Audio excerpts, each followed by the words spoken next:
What's up mga idol? Sa video na to ay gagawa tayo ng cellphone na kapag i-charge mo siya makikita ang kidlat at bigla pong nawawala. Ang model po pala nito ay Realme 8 Pro. At ayun mga idol, napapansin nyo po, ito po ang main issue niya. Kapag i-charge mo siya, blink lang ang charging na kidlat at nawawala bigla. So pinalitan na po ito ng flex, battery, charging flex, ganun pa rin. At ayun mga idol, pinalitan ko rin ng ibang charger at talagang ganun talaga ang sira. Hindi po siya nadadagdagan kahit i-charge mo yan ng magdamag dahil bigla po nawawala ang kidlat. At ayun mga idol, paano ba yan ginagawa? At grabe mga idol, na logic po ang paggawa natin. At kung napapansin nyo mga idol, nung pagbukas po natin dahil pinagawa na ito sa iba, hindi na po binabalik pa ang scroll lahat. Grabe. At pati yung battery nito mga idol, bago na rin. So ayan, dahil buti na lang nung pagpadala sa atin ay may laman pa na 2% at nakita nyo naman kanina mga idol, talagang ganun talaga ang problema. Ayan, madali ko na siyang maiangat dahil wala na po siyang screw. At kung napapansin nyo mga idol, brand new na ang battery, yung charging board napalitan na rin, yung charging flex. At kung napapansin nyo, yung bakal ng flex ay natatanggal na, so sensitive po yan kapag replacement na talaga.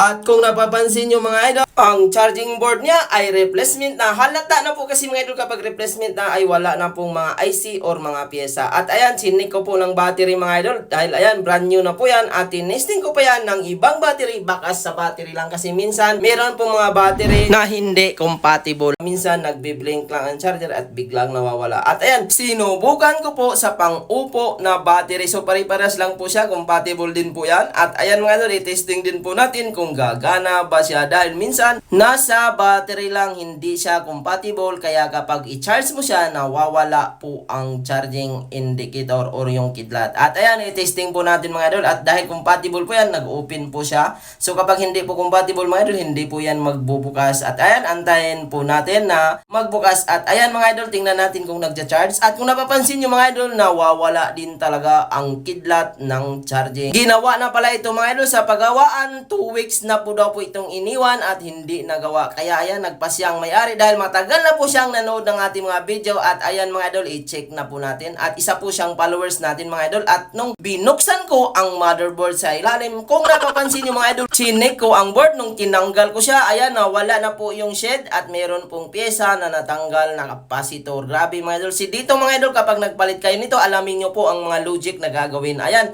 nung nakita ko ang ilalim na ginalaw na po ang banda sa charging at pati na po yung linya mga idol ng positive ay ginamper na rin. So hindi rin po nagawaan ng paraan. At ayun mga idol, ginawa ko po ito ng logic lang. Panoorin nyo po ang full video repair. Ayan, binalik ko ang dating battery niya mga idol. Ang masaklap dito mga idol, pinapabili po ang may-ari ng flex, LCD at charging board at hindi naman naayos. At sineko ang pinaka charging board mga idol. Kung napapansin nyo po, nung tiningnan ko ang charging board ay wala pong mga IC or mga capacitor na kasama. So kapag replacement na mga idol, minsan wala talaga. At dapat hindi nyo muna ginalaw ang banda sa mainboard. Dahil nagpalit po kayo ng charging board, dapat subukan muna ninyo ng isa pang charging board bago nyo galawin ang motherboard. Yun po yung tips natin mga idol. Kaya ngayon, dito nyo po malalaman kung saan ba talaga ang problema. Ayan, binalik ko yung dati niyang battery na replacement. So sayang yung original battery nito mga idol at hindi ko alam kung naiwan na sa paggawaan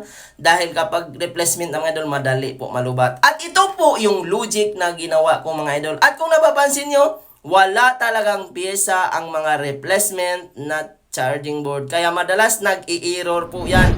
At mga idol, ito po yung logic na ginawa ko. Naghanap po ako ng original na charging board. At kung napapansin nyo mga idol, meron po siyang mga parts or pyesa na kasama. Ayan, yung mga item na nakasealed mga idol. Original na charging board po pala ito. At kung napapansin nyo, yung replacement ay walang pyesa. Kaya doon ko napaisip mga idol na subukan ko muna palitan ng bagong charging board or original na charging board bago galawin ang motherboard. So, kaya yan mga idol, i-testing po natin ang original na charging board at tingnan natin kung mag-normal ba ito. Ayan. Bago po tayo magpatuloy sa video, shout out muna tayo rito. Ayan lahat at sa lahat ng ating viewers na nanonood, shout out po sa inyong lahat. Salpak natin yung battery at ayan mga idol, i-charge po natin. At kung napapansin yung mga idol, nagcha-charge po siya. After po magbukas yan, malaman po natin kung talagang nagnormal na ba siya, na logic ba natin ang paggawa nito. Ayan mga idol, kung napapansin nyo po, ang original na charging board na nilagay natin ay gumana kaagad. Kung napapansin nyo mga idol, hindi na nawawala ang charging indicator or yung kidlat. Kanina pag salpak nyo pa lang, seconds lang mawala na siya kaagad. Kaya ang best tips ko po sa inyo, kapag nagpalit kayo ng charging board at nakaranas kayo ng ganito, dapat mga idol, subukan nyo pa po ng isa pang charging board dahil hindi po lahat ng nabibili ay good kaagad. Kaya ayan, mag-optional kayo mga idol. Kahit replacement naman yung mga idol, dapat gumana siya kaagad. So supply lang po talaga itong nabili. At kung mas maganda, kung meron kayong original na galing sa unit, mas maganda siya, mas madali mo magawa ng paraan. At ayan, binalik ko po yung bakal na natanggal. At tingnan po natin kung magdadagdag ba ito dahil nagalaw po ang motherboard. So sana mga idol, bago nyo po galawin ang motherboard, mag-optional muna kayo. Try nyo muna ng isa para hindi po kayo mahirapan. At mga idol,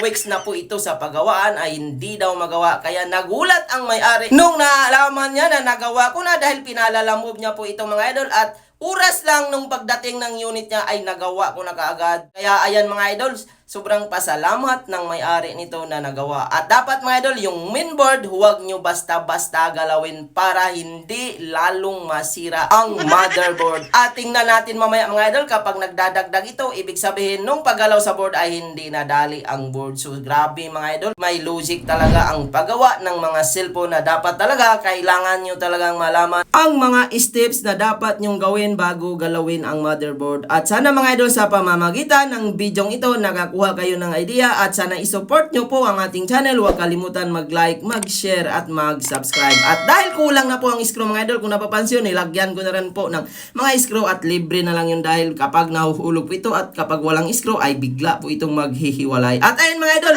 tingnan po natin mamaya kung magdadagdag ba ito. So nalagay na po natin lahat yung screw, na dikitan na rin natin dahil kanina wala po talagang dikit at wala na rin pong mga screw. At ayan, meron pong 5% at maya-maya lamang i-open na natin.